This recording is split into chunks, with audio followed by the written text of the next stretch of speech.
I'm sorry that I cannot join you in this uplifting testimony that you've given today. Mr. Bush, I don't think that we should look to our young people and give them an example of being, 8 times over budget and twice as long. Cost overruns, that's not what you're going to tell our young people and encourage them to get involved in your industry.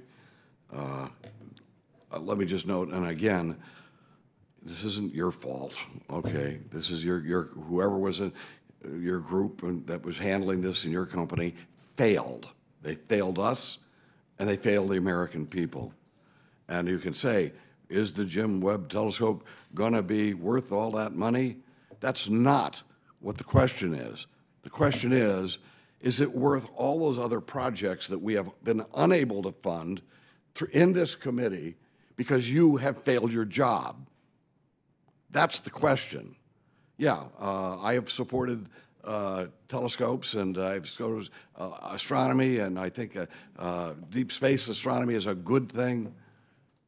You've done a disservice to achieving those goals by not being able to do your job. Now, let me ask you, did Northrop make a profit last year? You can read, sorry. Northrop Corporation? You can read our Security Exchange Commission filings and see exactly how we did. We're very transparent in that regard. I didn't hear. Did you make a profit last year? Yes, sir. Okay. How much was your profit last year?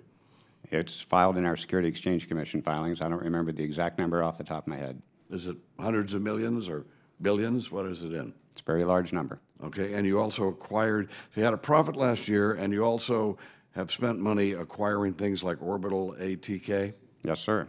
Okay.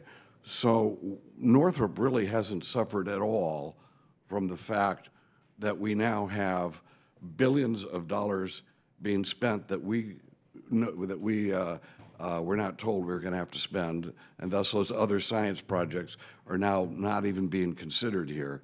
But Northrop, by putting us in that spot, went ahead and made a profit. Did they make any loss? I'm not saying, obviously your profit would have been higher had you been handling this project better.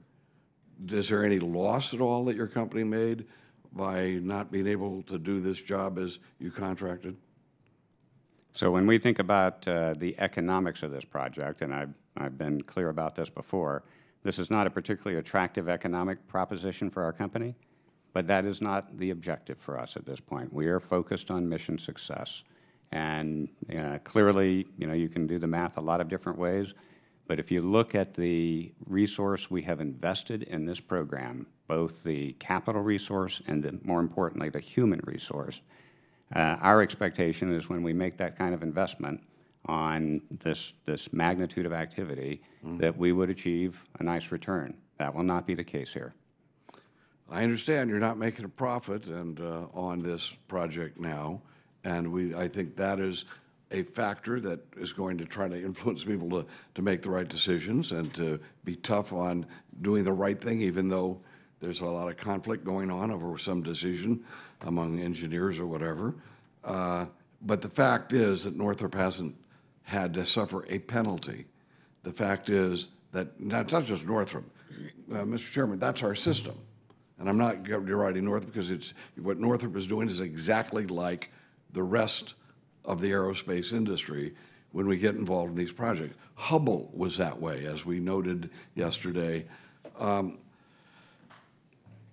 Mr. Young, is there something that we can do fundamentally to the process that's going to prevent that from happening? Is there some penalty that a company should have to pay if indeed they go way over budget and spend all this time? Otherwise, we're losing our ability to use that money on other projects, whether it's STEM projects or whatever projects they are. Mr. Young, what could we do? Well, we've talked about that a little bit.